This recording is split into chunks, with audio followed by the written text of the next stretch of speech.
Зохиолч Мөнх Жимэг Бурханд шивэнсэн нууц.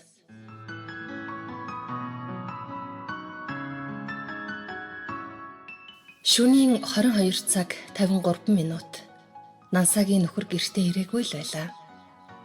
Утас руу нь хичнээн залгасан ч холбогдох боломжгүй гэсэн хэвийн урамгүй хариулт өгнө. Энэ гэрт өөр эмэгтэйн тухай яриад багагүй хугацаа өнгөрчээ. Нансаа энэ бүхнийг бусдын хил амнаас нууцлж, мэдсэн ч мэдээгүй юм шиг царайлж, нөхрөө өөрийнхөө чадах хэмжээнд бүр урд өмнөхөөсөө илүүгээр хайрлаж халамжилсан ч үр дүн өгөхгүй, улам бүр дорцоор байгаа нь түүний цөхрөнг барж байлаа. Гэвч түүний нөхрийг залуухан хүүхэнтэй халуухан зугаалж явдгийг хэн хүнгүй мэднэ. Гагцхүү Нансаал гэр бүлийнх нь эмзэг нарийн асуудал нийт дэлгээтэйг үл мэднэ. Гэр орон нь хаашаач харсан эл хулойргож цаанаа л нэг дүнсгэр хаалганы санжсан бариул энэ дүүний ив хавгийг залгасан утас зэргийг ажвал энэ герт эрэгтэй хүн амьдрдаггүй мэт сэтгэгдэл төрнө. Шийдвэртэй алхам хийж энэ бүгдийг орвонгоор эргүүлэх юмсан гэж Нансаа хичнээн бодсон ч нялх хүүхэд тэврээд хайчих жүлээ гэж тэлж твжсээр өдийг хүрчээ. Ядхад бяцхан хүүн халуурч уйлагнана. Танаа нөхрийн нууц самраг гэж ирээдэл амаа урах шахам хов зөөх цэвлийн дуу хоолой.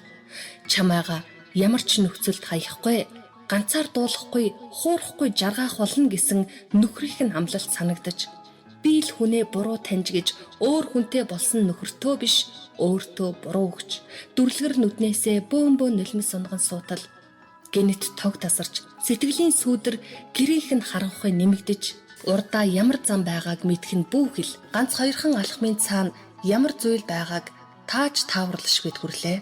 Үгүй ядж яхад яагаад тог тасарчвта гэж үгэлсээр уйлагнан халуурах хүүгээ баруун сугандаа хавчуулж зүүн гараараа гар утасныхаа гэрлийг асаагаад энүүгээр тэнүүгээр лаа хайсан ч олдсонгүй.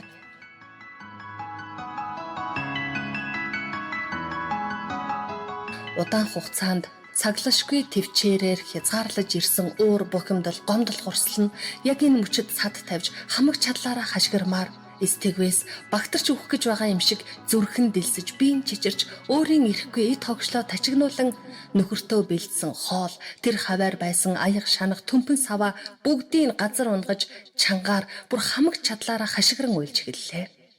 Бяцхан хүүн цожиж айсандаа царай нь хөв болж ээрэн чарлалаа.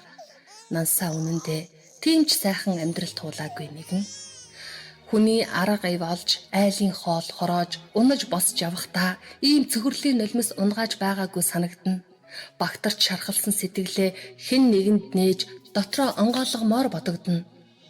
Миний ганц охин сайн хантай болсон гэж ойр хавийн хүмүүст олзуурхан ярьж суух хөгшин ээжтэй хэлэлтэй нь биш.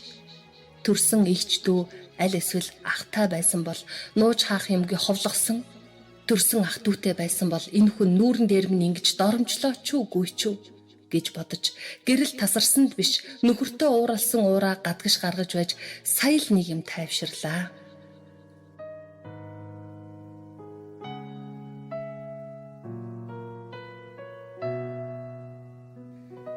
Хонгилд хүмүүс шуугилдах чимээнээр Нансаа хаалга зөөлн нээлээ.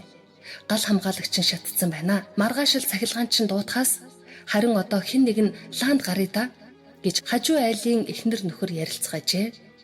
Надад нэг ла бас нэг парацетмол аваад ирээч хүү маань халуураад хоёулахна байгаа болохоор гарч чадахгүй байна гэж Нансаа харанхуйд өөрийн анзаарч амжаагүй хүмүүсийг цочтол бас гайхтал араас нь дурчгнууллаа.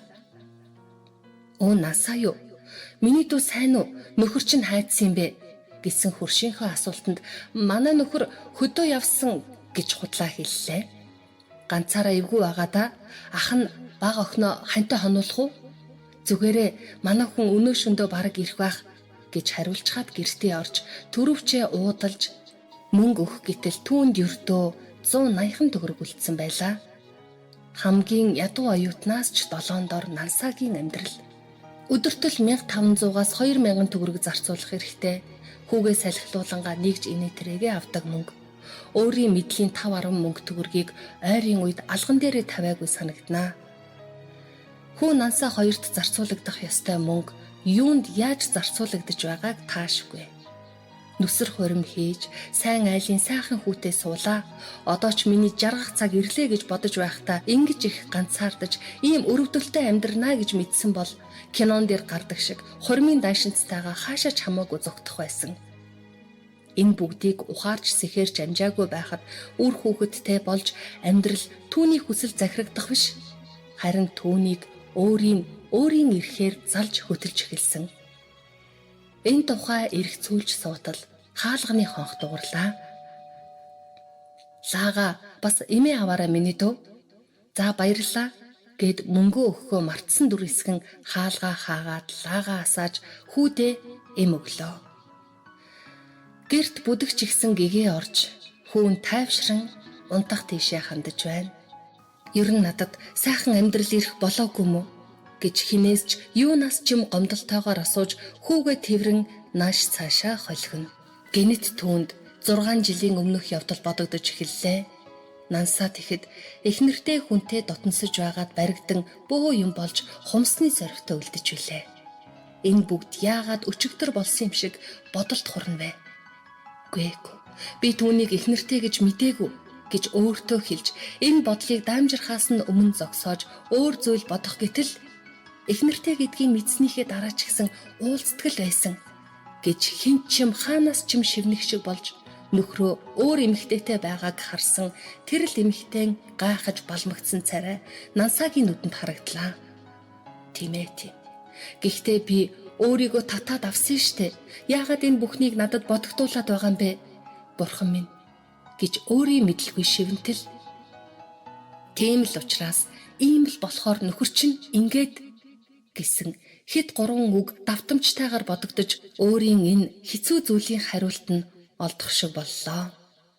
Нансаа тэгээд л намайг шийтгэж ингэж зовоож өрөвдөлтөй байдалд оруулж энэ бүхнийг дахин сануулад байгаа мó гэж бухимдалтайгаар лавлаад хэсэг чимээгүй суулаа. Бяцхан хүүн унтсныг Нансаа сая л анзаарлаа. Хүүгээ өндөрлээд босохдоо цаг харлаа.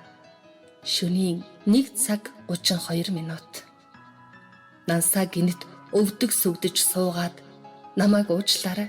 Тэр жилийн явдлыг уучил, надад гэр бүлийг минь үлдээгээч гэж чин сэтгэлээсээ бурханд хандаж гим нүглээ давтан хэлж мэгшин уйллаа.